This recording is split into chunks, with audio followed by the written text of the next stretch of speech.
7 tahun yang lalu ada seorang laki-laki, dia terbukti melakukan tindak pidana berat dibela oleh istrinya sampai akhirnya terhindar dari hukuman maksimal. Padahal laki-laki ini sudah terbukti melakukan tindak pidana secara terencana. Setelah bebas bersyarat sekarang, dia justru mengulangi tindakannya dan korbannya adalah istrinya sendiri, orang yang sudah membelanya habis-habisan. Teman-teman, tanda-tanda bahaya dalam hubungan seringkali muncul jauh sebelum insiden terjadi.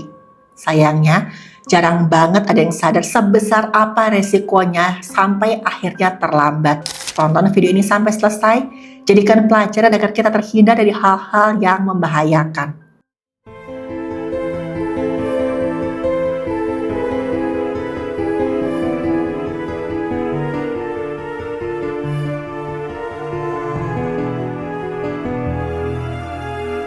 Halo, saya Dr. Stefani. Saya seorang dokter spesialis forensik dan medico legal, dan saya belajar dari yang mati. Baru setengah tahun setelah ditetapkan bebas bersyarat, seorang laki-laki berinisial N, 67 tahun, melenyapkan nyawa istrinya H, 60 tahun, gara-gara emosi. N itu mengaku menghabisi H karena nggak tahan dengan kata-kata kasarnya H. Setelah 7 tahun berada dalam tahanan, akhirnya dibebaskan bersyarat, sikap H terhadap N itu berubah.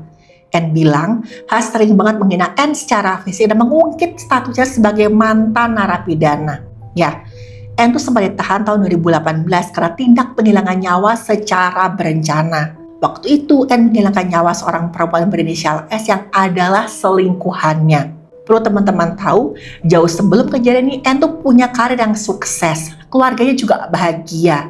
Dia punya jabatan yang cukup tinggi, yaitu manajer di sebuah perusahaan properti. Sanalah dia ketemu dengan S. Saat itu statusnya janda dengan 1 anak. N udah menikah dan punya anak teman-teman, tapi N sama S berselingkuh sampai akhirnya S pun hamil. S sudah berkali-kali mencoba menghilangkan kandungannya, tapi semua usahanya gagal. Sampai saking paniknya, S pun minta bantuannya N, gara-gara takut kok sampai nanti keluarganya tahu. N mengajak S ketemuan, kemudian mereka berkeliling kota naik mobilnya N. Ketika sampai di sebuah tempat sepi, N menghilangkan nyawa S dengan menghantam kepala S menggunakan sebuah balok kayu. Jasad S dia bungkus dengan karung, dia ikat dengan batu sebelum dibuang ke sungai dengan harapan gak akan ditemukan. Tapi ingat, gak ada kejahatan yang sempurna. Tindakan N ketahuan dia divonis 15 tahun tahanan. Waktu itu sebenarnya teman-teman, istri sahnya N yang berinisial H tadi mohon-mohon pada pihak persidangan untuk meringankan hukuman suaminya. Jadi N gak mendapatkan hukuman yang maksimal. Setelah menjalani masa percobaan selama 7 tahun, N pun diperbolehkan bebas bersyarat. Tapi nih, menurut keterangannya N begitu dia pulang, sikap H sudah berubah total. H sering banget menghina N. H menghina status N yang merupakan mantan tahanan. Dan sekarang N gak punya lagi harta sebanyak dulu. Kondisi fisik N juga sudah jauh lebih buruk dibandingkan sebelum ditahan. Mereka sering banget bertengkar dan N menyimpan dendam pada istrinya. Puncaknya nih, di hari Rabu tanggal 25 Februari tahun 2026 sekitar jam 4:30 sore. Di rumah N sama H bertengkar hebat. N merasa sakit hati karena dihina secara fisik. H bilang nih, N tuh jelek dan perutnya sudah gendut. Nah, kemarahan N pun memuncak ketika H selaku istrinya mengeluarkan kata-kata yang dianggap merendahkan harga diri N sebagai seorang laki-laki. N keluar dari rumah mengambil sebatang kayu, dia masuk ke dalam rumah, dia hantam kepala istrinya berkali-kali sampai istrinya kehilangan nyawa. Hantaman benda tumpul pada kepala menyebabkan cedera yang sangat fatal. Udah jelas, N tuh emang ingin menghilangkan nyawanya H. Kekerasan dilakukan bersifat berulang dan juga intens atau overkill. Gak cuma satu serangan spontan, tapi pemukulan berkali-kali hingga memastikan H sudah kehilangan nyawanya. Karena tadi N merasa harga diri direndahkan oleh istrinya sendiri. Setelah memastikan H sudah gak bernyawa, N mulai mencari cara bagaimana dia bisa menyembunyikan bukti tindak pidananya. Tambah lagi tadi, dia baru setengah bulan bebas bersyarat. Katanya, tetangga sekitar sempat mendengar suara keributan, tapi mereka nggak menyangka akan berakhir dengan begitu tragisnya. Tetangga mikir, biasalah, mungkin pertengkaran suami istri biasa. Dan aksi kejian ini baru terungkap ketika putra kandung mereka pulang ke rumah. Putranya nanya, "Pak, ibu kemana?" Dan N bilang dengan tanpa rasa bersalah sekalipun, "Ibumu sudah saya hilangkan nyawanya." Putranya sempat nggak percaya, dia cari ibunya ke sekitar rumah dan sampai di gudang dia lihat nih, dia menemukan jasad ibunya dalam kondisi sangat mengenaskan, sudah nggak utuh. Putranya berteriak histeris, dia lari keluar rumah mencari bantuan warga yang kemudian melapor ke pihak yang berwenang. Ellen merasa takut akan ditangkap dan mencoba melarikan diri. Untungnya, berkat kesigapan pihak yang berwenang dalam waktu 3 jam, Anne berhasil ditemukan. Dan sekali teman-teman, gak ada lagi yang membela Anne di pengadilan.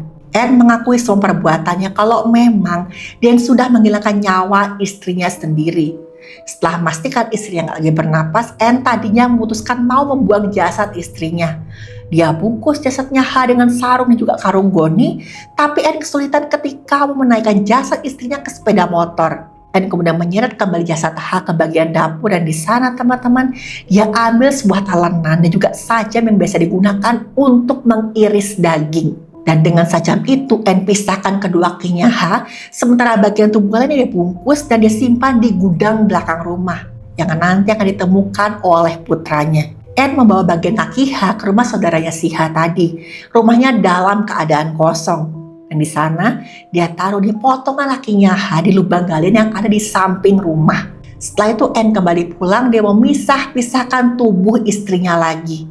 Tapi prosesnya terhenti ketika putranya pulang. Terus tadi teman-teman, putra nanya ibunya di mana. Dan dalam keadaan emosi itu dia bilang seperti ini, "Ibu kamu sudah saya lenyapkan nyawanya." Dan putranya sempat gak percaya. Dia pikir mungkin ayahnya cuma emosi jadi asal-asalan ngomong. Putranya mencari sang ibu ke sekeliling rumah, dan begitu sampai di gudang dia ngelihat jasad ibunya dalam keadaan sudah gak utuh. Putra langsung teriak-teriak histeris, dia lari keluar rumah. Dan Anne bilang dia tuh memang sempat mencoba melarikan diri ke kota lain, tapi berhasil ditangkap oleh pihak yang berwenang. Jasadnya kemudian dibawa ke bagian forensik untuk diperiksa. Ditemukan nih, ada luka akibat kekerasan benda tumpul pada bagian kepala, terutama di bagian belakang atau occipital, sesuai dengan hantaman dengan menggunakan kayu. Terdapat luka berulang pada kepala juga wajah, menunjukkan adanya serangan lebih dari 1 kali. Ada disebut juga dengan repetitive blunt force trauma. Para luka pada wajah mengindikasikan trauma langsung dengan intensitas yang sangat tinggi. Kemungkinan yang menyebabkan patah pada tulang wajah. Hantaman pada kepala yang menyebabkan cedera otak yang sangat berat ini adalah penyebab H kehilangan nyawanya. Penyebaran luka di tubuhnya menunjukkan adanya overkill pattern, kekerasan yang sangat-sangat berlebihan. Tapi sama sekali ditemukan indikasi kalau korban kehilangan nyawa akibat luka potong, yang mana pemisahan anggota tubuh dilakukan setelah korban kehilangan nyawa. Bagian tubuh yang dipisahkan adalah kedua paha atau kaki menggunakan alat tajam berupa sajam tadi yang digunakan untuk mengiris daging. Karakteristik luka potongnya kemungkinan menunjukkan tepi luka yang gak rata, irregular edges, khas pemotongan dengan alat tajam bukan dari alat bedah. Dan ada indikasi kalau tubuhnya korban sempat dipindahkan setelah korban kehilangan nyawanya. Ada jejak-jejak cairan tubuh di lokasi utama menunjukkan adanya primary crime scene berada dalam rumah, khususnya di area dapur atau ruang makan. Luka pada kepala yang dominan di bagian belakang mengindikasikan serangan dari arah belakang. Posisi luka menunjukkan korban yang kemungkinan gak sempat melakukan perlawanan yang signifikan. Ditemukan juga tanda luka pertahanan atau defensive wound. Yang jelas itu mengarah pada ketidaksiapan korban ketika diserang oleh pelaku. Kondisi tubuh dipisah-pisahkan menunjukkan adanya postmortem dismemberment untuk memudahkan pelaku memindahkan jasadnya korban. Adanya pembersihan jejak biologis di TKP menunjukkan kalau pelaku tuh punya kesadaran untuk menghilangkan jejak-jejak kejahatannya. Secara keseluruhan temuan otopsi itu konsisten dengan hilangnya nyawa akibat kekerasan benda tumpul pada kepala, diikuti pemisahan pada anggota tubuh jasad.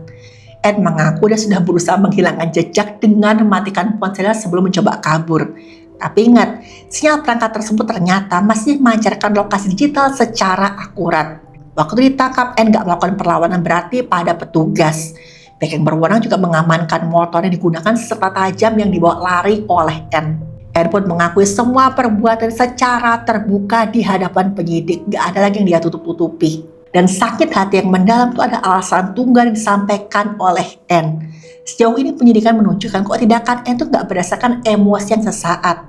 Setelah bertengkar dengan H, sebenarnya ada jeda ketika N keluar dari rumah, yang mana artinya ada periode cooling down atau pendinginan sebelum N mengambil keputusan untuk mengambil balok kayu dan menghantam istrinya sendiri. N juga mengaku udah berniat untuk menghilangkan nyawa H sejak lama. Karena sakit hati yang tadi sudah pendam juga udah sekian lama. N bilang seperti ini, sebelum kejadian ini ada saat di mana dia menjemput H dari rumah keluarganya. Dia ngeliat nih, ada lubang gali di samping rumah keluarganya H. Maka itu dia berpikir, nanti nih, kalau sampai H buat saya merasa terhina lagi, buat saya marah lagi, akan saya habisi nyawanya dan saya taruh jasadnya di lubang itu. Singkat cerita, N pun harus bertanggungjawabkan perbuatannya di depan hukum. Dan sekali ini N terancam akan mendapatkan hukuman maksimal dan gak lagi bisa dibela. Tapi yang jelas teman-teman, penyidik akan mendalami kondisi kejiwaannya N untuk melihat ada atau tidaknya gangguan perilaku agresif. Pihak yang berwenang akan memastikan kasus ini akan dikawal sampai nanti di persidangan dan penjatuhan vonis. Masyarakat mendesak nih hukuman seberat-beratnya karena aksi yang sangat-sangat gak manusiawi.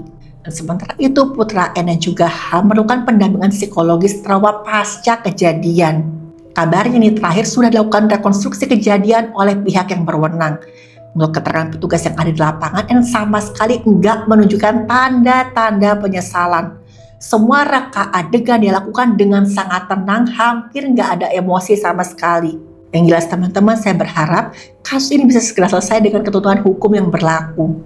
Saya harap H mendapatkan keadilan dan semoga keluarga yang ditinggalkan diberikan ketabahan dan bisa pulih dari semua trauma. Teman-teman, kita memang gak bisa menilai seseorang dari masa lalunya. Tapi tetap aja, membela seorang berdasarkan emosi tanpa melihat rekam jejaknya bisa jadi bumerang untuk diri kita sendiri. Karena bagaimanapun, masa lalu sedikit banyak adalah sinyal yang gak boleh kita abaikan begitu aja. Dan korban sering banget gak menjadi seberapa besar resiko yang mereka hadapi hingga semuanya terlambat. Satu keputusan di puncak amarah bisa mengubah keluarga jadi tempat yang paling berbahaya.